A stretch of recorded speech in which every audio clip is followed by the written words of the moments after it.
حي على الفلاح.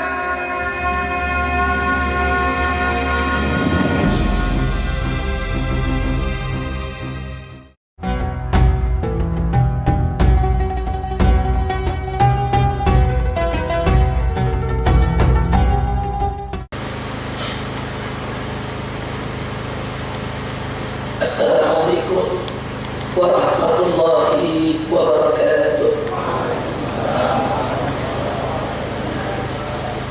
Bismillah, alhamdulillah, wassalatu wassalamu ala rasulillah wa ala alihi wa sahbihi wa wala. Allahumma anfa'na bima 'allamtana wa 'allimna ma yanfa'una.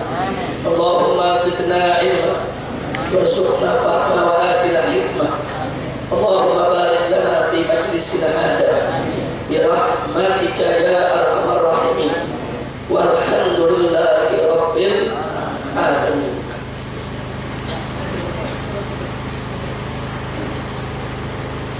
Ahbabil kiram,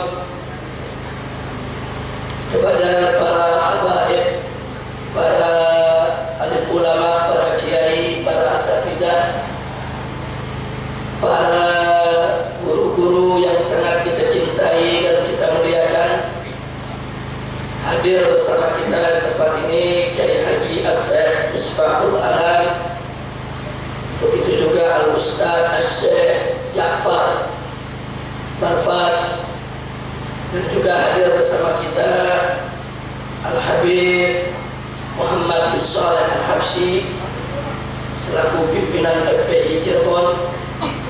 Begitu juga hadir bersama kita Al-Habib Ali Zainal Abidin As-Saggaf, yaitu Habib Adidin, yang alhamdulillah meluangkan waktu ikut hadir di tempat ini. Begitu juga yang lainnya yang tidak saya sebutkan satu persatu nama-nama beliau, tapi tidak mengurangi rasa cinta dan mahabbah kita kepada segenap kaum muslimin dan muslimat rahimakumullah. Maka kita sangat berharap dan berdoa kepada Allah, semoga pertemuan kita pada hari yang berbahagia ini menjadi penyebab turunnya rahmat dan barakah. Amin ya rabbal alamin. Ahibahil kiram,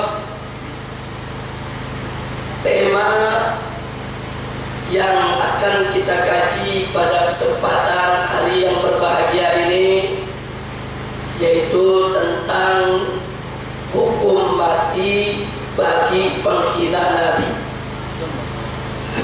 Apa dan kenapa serta bagaimana? Kenapa tema ini kita angkat pada kesempatan hari ini?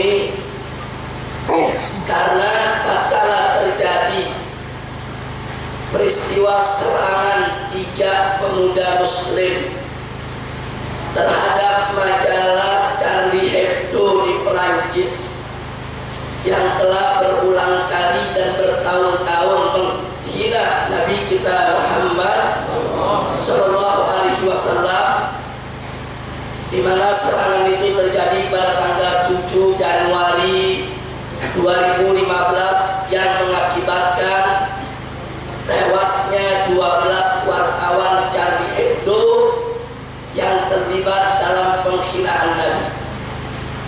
Nah, begitu terjadi peristiwa tersebut, dunia gempar, muncul pro kontra baik dari kalangan muslim maupun orang-orang kafir, di mana akhirnya ini mengantarkan kepada perdebatan di antara kita sendiri.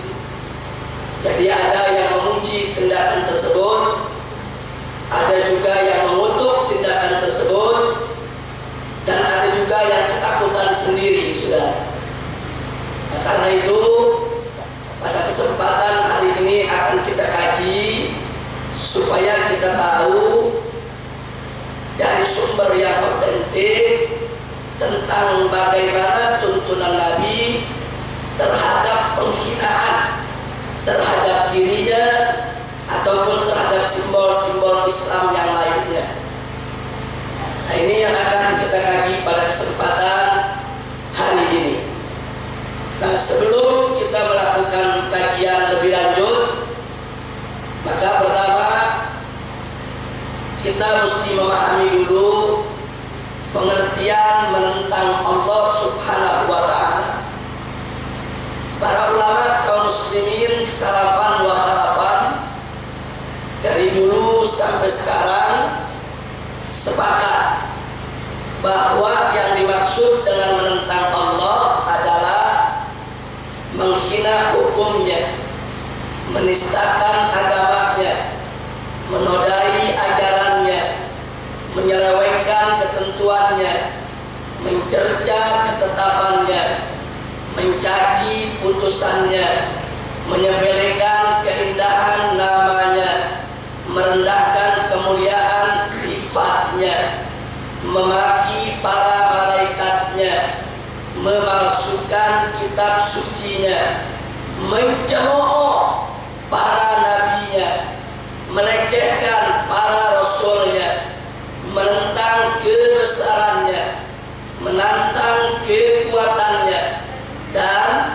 mengubah ajaran agamanya, serta mengaku sebagai utusannya. Ini bagi yang palsu. Dia mengaku-ngaku sebagai utusan Allah dan lain sebagainya yang menodai ajaran Islam. Jadi ini semua poin-poin kita sebutkan supaya kita tahu ini yang dimaksud menentang Allah. Jadi ada orang ngaku-ngaku Nabi diutus sama Allah, dia menentang Allah. Ada orang memasukkan Al-Quran, dia menentang Allah. Ada orang menghina salah satu Nabi dari para anbiya, dia menentang Allah. Ada satu orang yang mencaci maki syariat, dia menentang Allah. Sepakat para ulama, inilah yang dimaksud dengan menentang Allah. Jadi pertama, sengaja kita tekankan ini dulu, karena sebentar lagi kita akan masuk ke dalam ayat-ayat Al-Quran dan hadis-hadis Nabi yang nanti akan kita jumpai ungkapan-ungkapan menentang Allah. Selanjutnya sebagai mukaddimah, bagaimana sikap Nabi terhadap orang yang menghinanya. Mari kita lihat. Yang pertama, pada periode Mekah.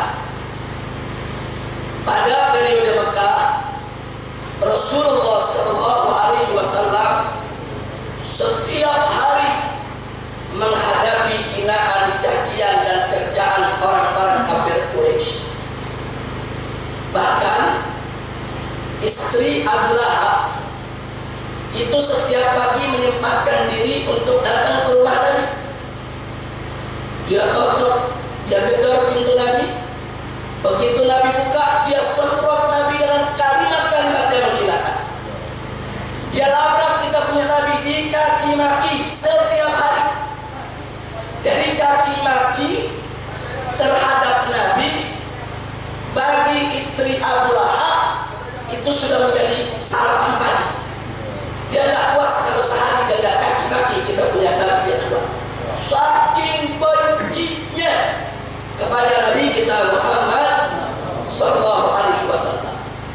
Nah, jadi ketika Nabi Mekah, Nabi mendapatkan aneka ragam penghinaan.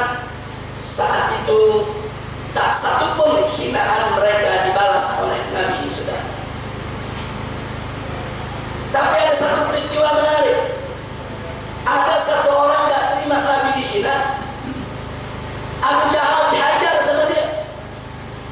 Padahal orang ini ketika itu belum masuk Islam, yaitu paman Nabi yang bernama Hamzah ibnu Abdul Muttalib. Jadi ini Hamzah ketika itu belum masuk Islam, tapi begitu dengar Abu Jahal caci maki Nabi kelewatan, dia hajar, dia hantam kepalanya. Sampai orang-orang kafir yang lain kaget. Hamzah menantang Abu Jahal, coba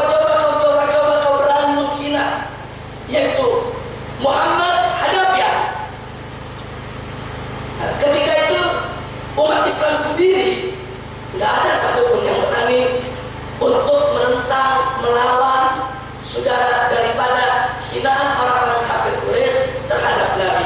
Kenapa? Jangankan untuk membalas, untuk menjaga diri aja setengah mati ketika itu, saudara. Nah, karena itu yang ingin kita simpulkan dari periode ini, ketika di Mekah Nabi tidak pernah membalas hinaan orang kafir, bukan karena Nabi tidak bisa membalas, bukan. Kalau Nabi mau membalas mudah, Nabi tinggal angkat tangan minta kepada Allah, dibinasakan mereka, selesai. Artinya Nabi dalam posisi yang mampu untuk membalas, bukan tidak. Makanya orang yang mampu untuk membalas kemudian tidak membalas, itu disebut sabar.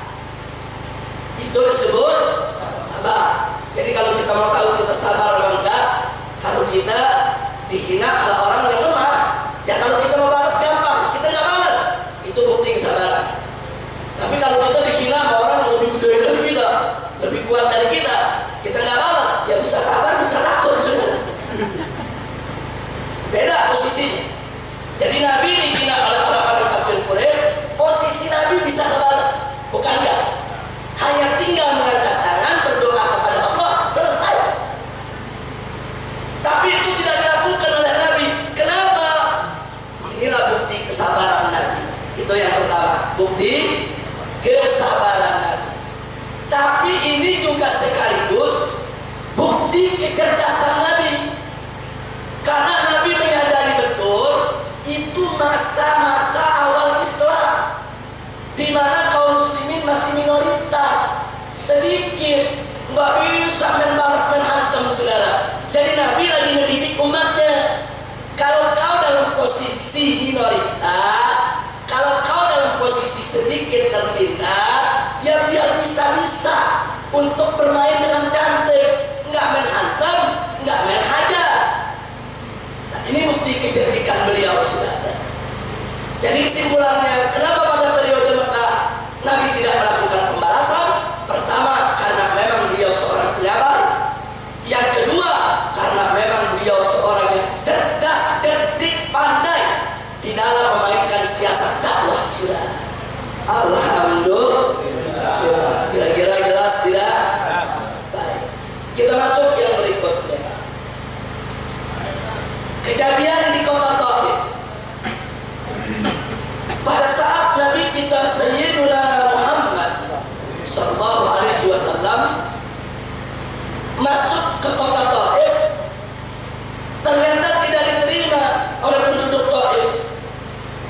Bahkan yang tua, yang muda, yang laki-laki, yang perempuan, yang dewasa, yang anak-anak, rame-rame turun ke jalan.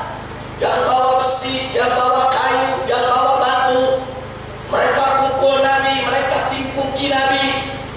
Kemudian mereka caci maki Nabi, mereka aniaya Nabi. Sampai Nabi terluka, sampai pakaian Nabi yang serba putih berubah menjadi merah karena saking banyaknya darah yang mengalir. Nabi sampai pingsan, diseret, dilempar keluar dari kota Taif. Oh, ini penganiayaan luar biasa. Bukan hanya sekedar mencemooh, tapi menganiaya Nabi sedemikian rupa. Sampai begitu Nabi saudara tersadar, masih dalam keadaan sedih, berduka, ada malaikat datang diutus oleh Allah. Untuk apa malaikat ini datang? Untuk minta diperintah oleh Nabi dalam rangka untuk menghancurkan kota Taif dan membinasakan penduduknya. Sampai malaikat ini mengatakan, ya Muhammad murni, wahai Muhammad, perintahkan aku agar aku terbalikan di gunung yang ada di Taif. Nabi yang sedang bermurah durga, sedang sedih, saudara, mendapat perlakuan sedemikian rupa.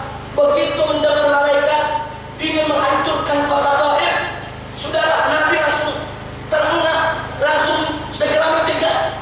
Nabi katakan, jangan kau hancurkan itu kota Taif.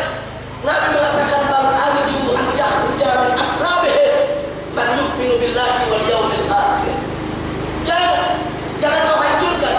Bahkan aku berharap kepada Allah agar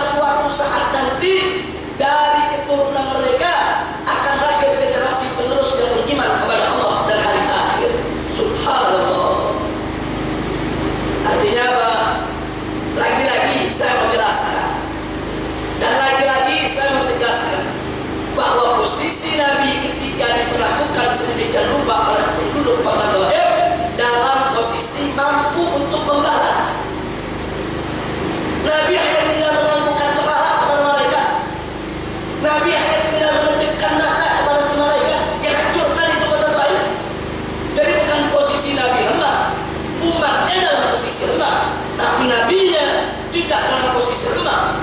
Dalam penjagaan Allah, dalam lindungan Allah, dalam pertolongan Allah, Nabi dalam posisi mampu untuk membalas, tapi beliau tidak melakukan pembalasan. Itu namanya sabar. Itu kesabaran Nabi, itu ketegaran Nabi. Jadi dari peristiwa ini satu, lagi-lagi kita dapatkan kesabaran Nabi kita Muhammad Sallallahu Alaihi Wasallam. Tapi ada yang kedua yang tidak boleh kita lupa, saudara. Kenapa sih Nabi tidak balas mereka, saudara? Ternyata penduduk Taif itu hanya korban hasutan dan provokasi. Jadi jauh sebelum Nabi datang, saudara, orang-orang kafir Quraisy sudah mengirim tokoh-tokoh mereka datang ke kota Taif menghasut penduduknya, saudara. Apa mereka bilang? Hei penduduk Taif, hati-hati kalian dengan orang yang bernama Muhammad. Kami ini keluarga Muhammad, kami ini kenal baik sama Muhammad. Muhammad itu kerabat kami. Hati-hati, Muhammad itu tukang sihir, yang sihirnya sangat berbahaya. Dengan sihirnya dia bisa memisahkan antara orang tua dengan anaknya. Anak-anak kami disihir, dipengaruhi, ikut kepada Muhammad sehingga berpisah dengan kami sebagai orang tuanya. Muhammad itu perusak rumah tangga. Muhammad itu penghancur persatuan dan kesatuan bangsa Quraisy. Karena itu hati-hati, kalau Muhammad datang ke kota kalian, hati-hati, kalian akan dirusak, diporak-porandakan oleh Muhammad. Nah, penduduk Taif tanpa teliti, tanpa periksa, tanpa tabayun, saudara, tanpa selidik, percaya. Jadi memang ternyata dari zaman dulu itu banyak orang gampang dihasut, gampang diprovokasi, gampang percaya berita, saudara. Sampai di zaman modern sekarang ya, sama aja, saudara. Mau yang kafir, mau yang muslim, coba kita lihat. Kalau udah dengar berita di TV, udah langsung percaya. Udah baca koran, baca majalah, langsung percaya. Udah kalau ada kasih berita pelajar, langsung percaya. Inna lillahi wa inna ilaihi raji'un. Hati-hati, saudara.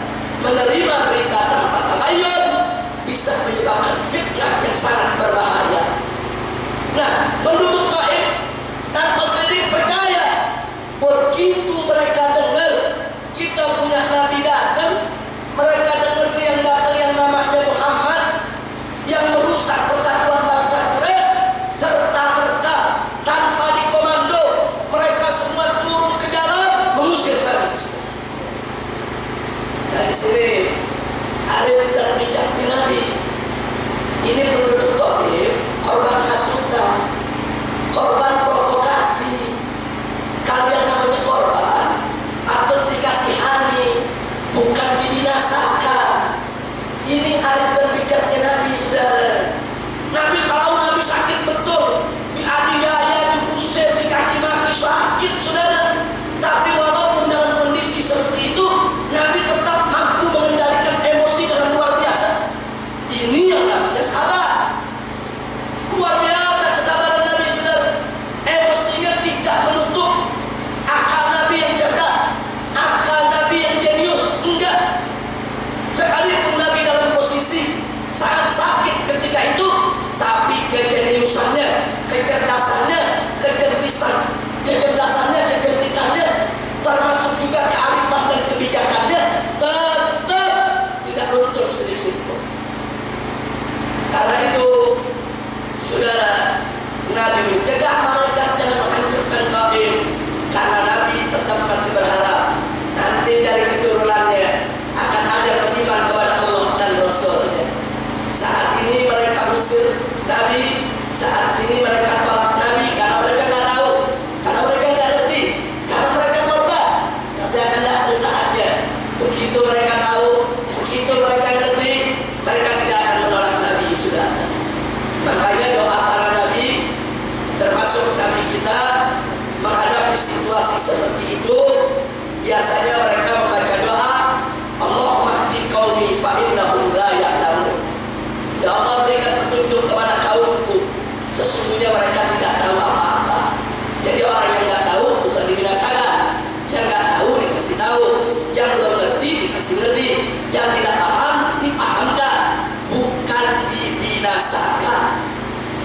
Di sini jelas tidak?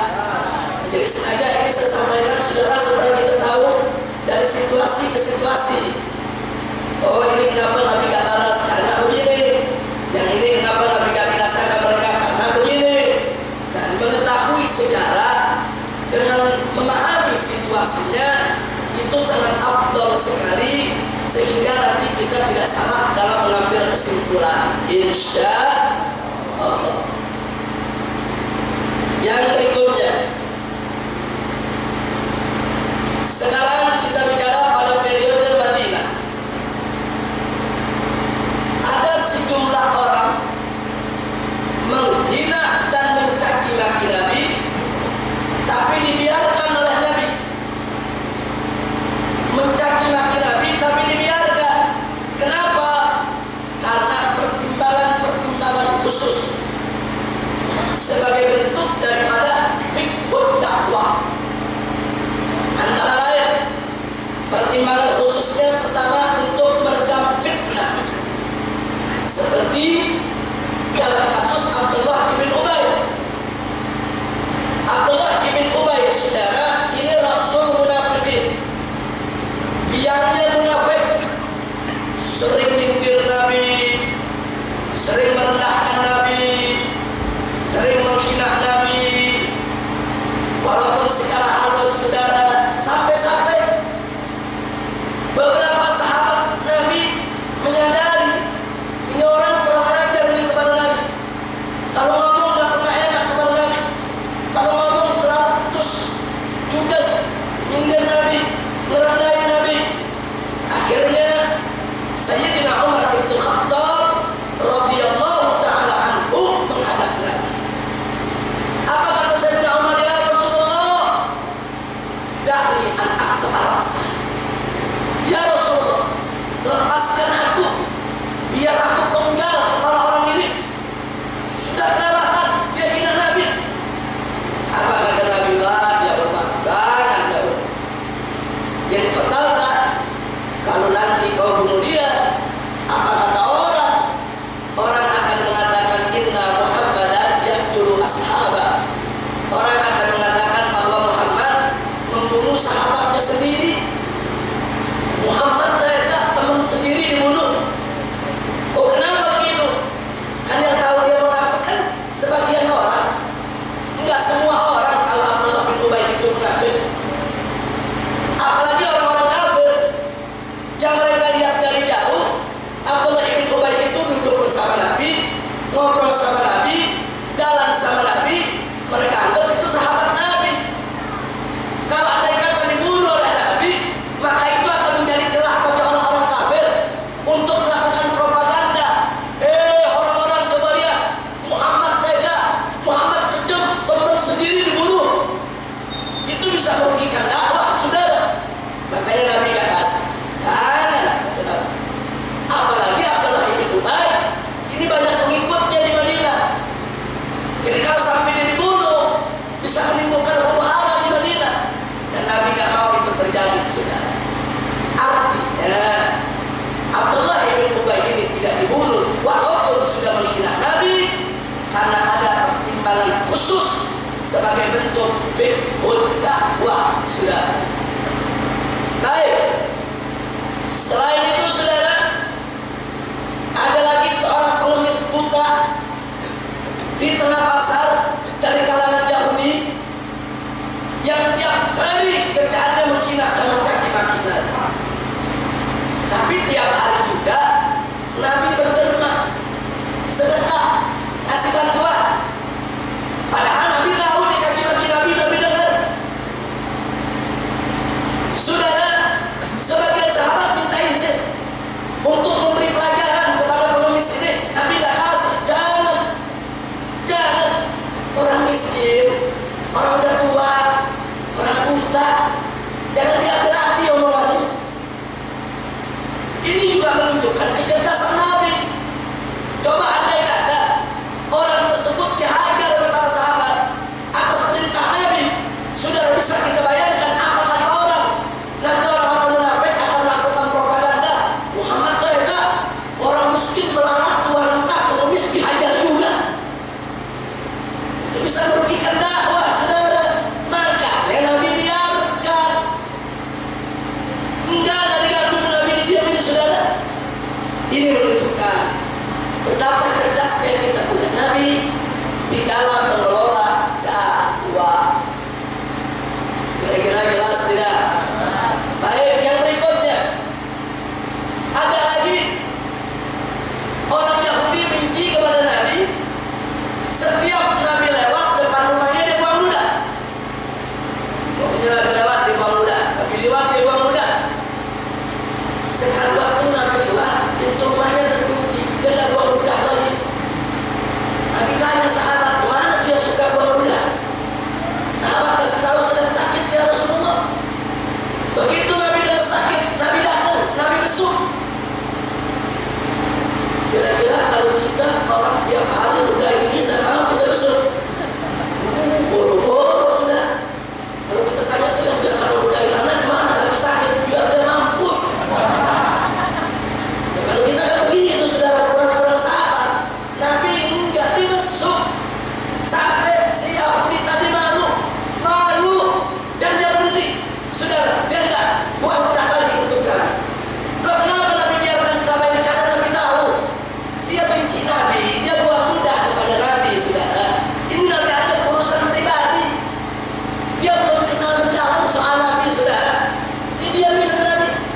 Nabi kita itu cerdas, bukan hanya bisa melihat dengan mata kepala, tapi juga bisa melihat dengan mata. Nabi tahu, ini urusan pribadi. Entar juga hilang, entar juga dia nggak benci lagi, entar juga dia nggak buang ludah lagi.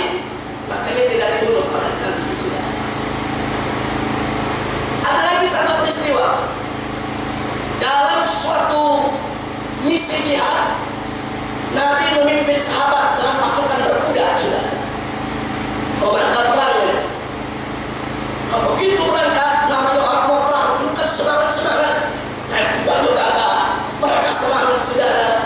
Nah, ada beberapa sahabat keluar dari jalur, ingin ke kebun orang rusak. Yang punya kebun Yahudi nggak terima, dia maki-maki. Udah Muhammad nggak tahu diri, bawa pasukan nggak punya aturan, kebun orang dirusak, dia caci maki Nabi kita.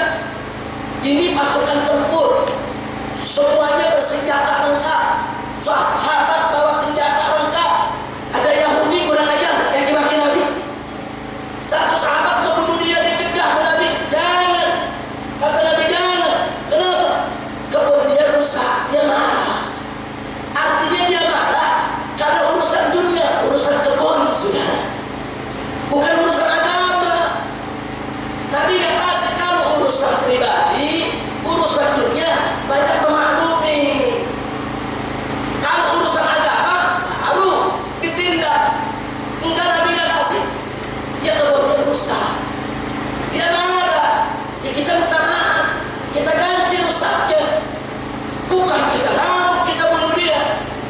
Coba lihat saudara, kalau gitu Nabi arif tidak? Bijak tidak? Cerdas tidak? Sabar tidak? Alhamdulillah. Luar biasa kita punya Nabi, saudara. Nah, jadi saya kalau melihat ini kadang-kadang saya ingat apa? Kadang-kadang saudara, sekarang ini banyak pasukan bermotor kawal kiai dan kawal habib, kan begitu? Saking semangatnya dia kawal, mobil orang ditendang-tendang dia. Minggir tuh, begitu sudah. Kadang-kadang kata spionnya menhajar, nggak boleh. Sekarang saya mau tanya, kalau mobil orang ditendang, yang punya mobil marah, wajar nggak? Soalnya yang punya mobil marah-marah, yang dikatain siapa? Kiai kan? Biasa tuh kiai nggak tahu diri, nggak bisa atur, itu udah punya pasukan, mentendang mobil orang. Nggak boleh. Kalau mereka marah, salahin diri kita. Ini terjadi, ini Nabi bukan mau tablet, mau perang sudah, mau jihad, bawa pasukan, semangat bawa kuda. Enggak sengaja ada kuda masuk ke kebun orang, yang punya kebun marah, Nabi memaklumi. Kira-kira jelas gak? Jadi jangan tiru tuh yang begitu. Ini udah lawan kiai tidak pakai helm, lampu merah diterabas, saudara. Mobil orang yang ditendang-tendang, diusir. Nggak boleh. Nggak boleh. Mau kawal silakan, tapi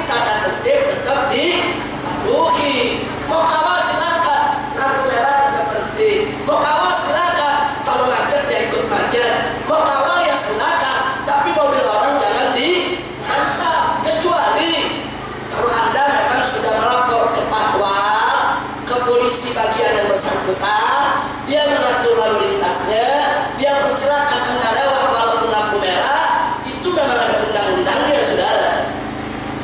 Tapi kalau Anda terus mau jadi patwal sendiri, semua mobil main dihajar, tidak boleh. Kira-kira jelas ya?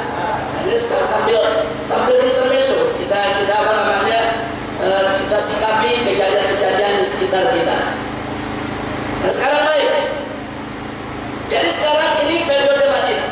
Jadi artinya kita dapatkan periode Madinah ada orang-orang yang menghina Nabi, Nabi biarkan, tidak dibalas.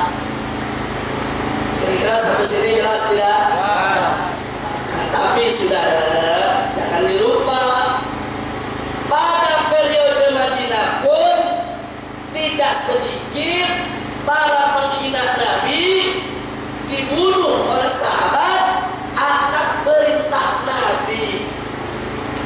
Ada saudara. Pertanyaannya, kenapa yang kafir ini menghina Nabi tidak dibunuh? Kok yang itu dibunuh? Pasti ada sesuatu. Itu yang mesti kita selidiki. Kenapa? Ada apa? Kok kafir yang satu menghina Nabi dibiarkan, kafir yang satu menghina Nabi dibunuh? Untuk menjawab ini, saudara, maka sebelumnya kita harus perhatikan terlebih dahulu ayat-ayat Al-Quran dan hadis-hadis Nabi serta ijma ulama tentang penghina Nabi. Nanti kita akan lihat, setelah kita paparkan baru kita lihat, baru kita ngerti kenapa mereka dibunuh, saudara. Baik, sekarang kita masuk dalam Quran yang pertama. Allah berfirman dalam surat At-Taubah ayat 61. Faqala ta'ala walladzina yu'dzuna Rasulullah lahum 'adzabun alim. Dan orang-orang yang menyakiti Rasulullah, bagi mereka adalah adab yang pedih. Siapa saja yang menghina Nabi, dia akan mendapat adab yang pedih dari Allah Subhanahu wa taala. Artinya, menghina Nabi itu suatu dosa. Menghina Nabi itu bukan sembarang dosa, bahkan dosa besar. Menghina Nabi itu adalah perkara besar, sehingga siapapun pelakunya akan mendapat adab dari Allah. Yang kedua, di dalam surat At-Taubah ayat 63, Allah Subhanahu wa taala berfirman, faqala ta'ala alam ya'lamu annahu man yuhadidillaha wa rasulahu fa anna lahu nar jahannam khalidan fiha dzalikal khizyul 'azim. Di sini Allah menyatakan tidaklah mereka, itu orang-orang munafik, mengetahui bahwasanya barang siapa menentang Allah dan Rasulnya, maka sesungguhnya neraka jahanamlah baginya dan mereka kekal di dalamnya. Itu adalah kehinaan yang besar.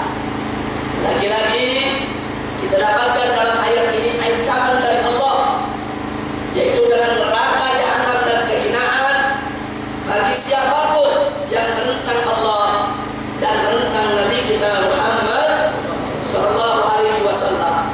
Dan kata menentang tadi sudah kita jelaskan di awal, apa saja yang menodai Islam termasuk menghina Nabi, itu termasuk menentang. Yang ketiga, surat Al-Ahzab ayat 57, Allah Subhanahu wa taala mengatakan, faqal innal ladzina yu'dzuna Allah wa rasulahu la'anahumullahu fid dunya wal akhirah wa 'adda lahum 'adzaban muhina. Di sini dikatakan sesungguhnya orang-orang yang menyakiti atau mengganggu atau menentang Allah dan Rasulnya, maka Allah melaknatinya di dunia maupun di akhirat. Dan Allah menyediakan bagi mereka yang menentang Allah dan Rasulnya siksa yang menghina. Ayat ini sedang berbicara orang-orang yang suka ganggu Nabi, orang-orang yang suka menyakiti Nabi. Allah ancam lagi, Allah laknat mereka. Ini surat Al-Ahzab ayat 57. Begitu juga 58, 59, 60. Allah ceritakan tentang orang-orang yang menghina Nabi. Dan di ayat yang 61-nya mari kita lihat saudara. Apa katakan? Faqala ta'ala mal'unin aina ma tuqifu ukhidhu wa qutilu taqtila. Jadi Allah katakan di sini mereka itu yang menyakiti Nabi. Itu Allah cerita dari ayat 57, 58, 59, 60 tentang mereka yang menyakiti Nabi, menghina Nabi, mengganggu Nabi. Di ayat 61 Allah katakan mereka itu mal'unin, mereka itu semua dilaknat, terlaknat. Aina ma tuqifu, di mana saja mereka dijumpai, di mana saja mereka ditemukan, ukhidu, mereka mesti ditangkap, wa qutilu, dan mereka mesti dibunuh, taktila, dibunuh dengan sehebat-hebatnya. Maksud dibunuh dengan sehebat-hebatnya, bunuh tanpa ragu-ragu, bunuh tanpa ragu-ragu. Ini perintah Allah, saudara. Allah yang memerintahkan. Mereka-mereka yang menghina Nabi, mereka dilaknat, mal'unin, di mana saja mereka dijumpai, ditangkap, dibunuh tanpa ragu. Ini perintah siapa? Allah. Baik, yang berikutnya surat Al-Mujadilah ayat 5,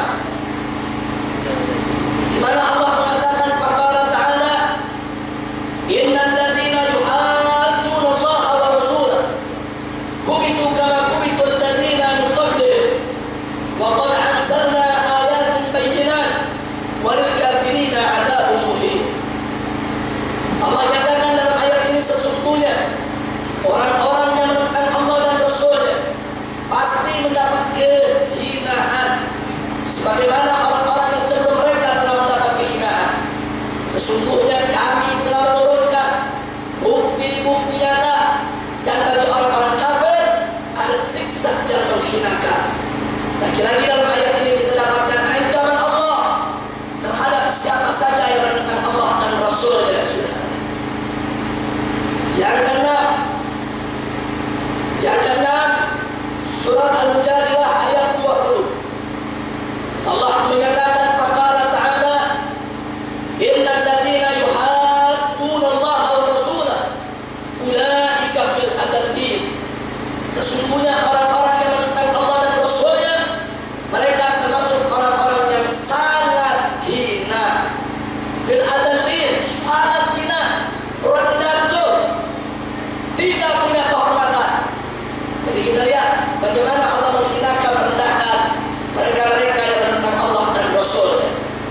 Yang ketujuh, surat An-Nisa ayat 52. Allah Subhanahu wa ta'ala menyatakan faqala ta'ala ulaika alladzina la'anahumullah wa may yal'anillahu falan tajida lahu nasira.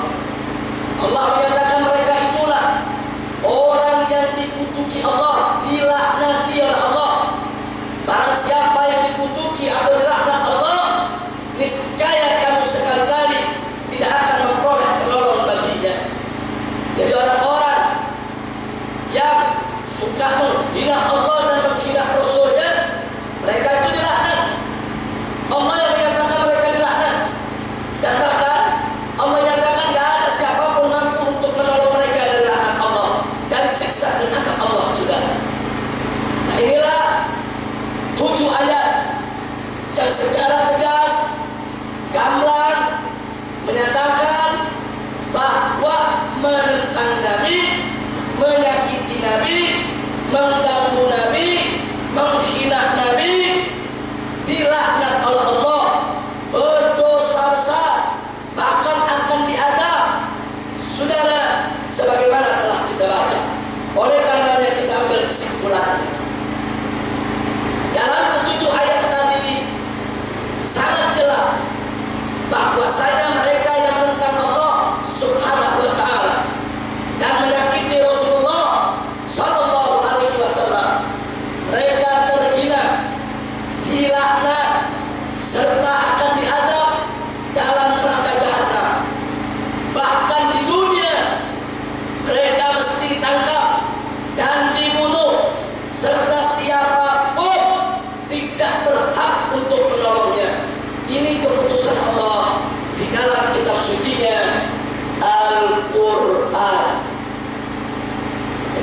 Terus saya mau tanya di sini.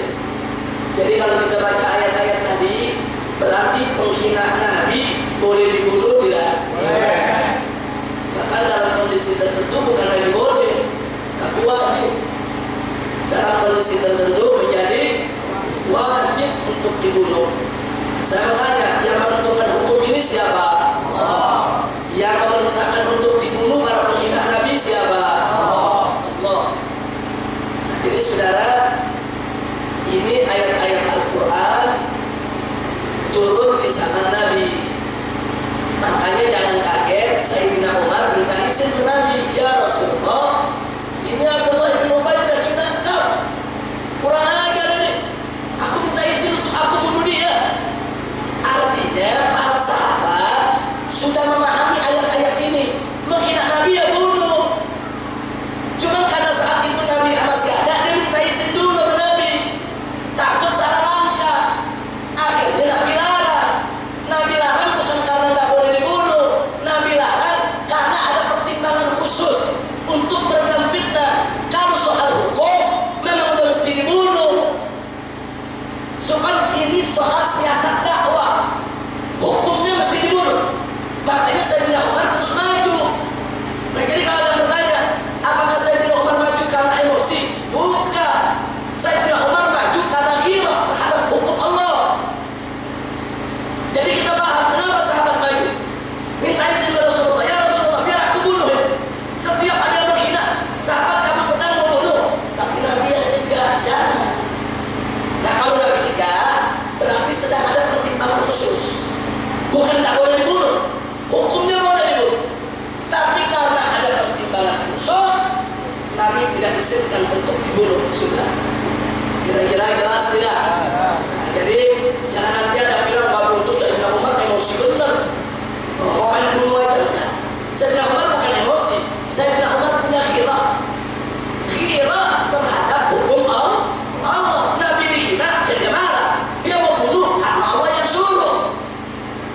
Tapi dia minta izin kepada Nabi karena dia takut salah langkah. Khawatir Nabi punya pertimbangan tersendiri. Dan ternyata betul. Saudara, begitu Nabi larang, Sayyidina Umar tidak jadi melaksanakannya. Kira-kira sampai di sini jelas tidak?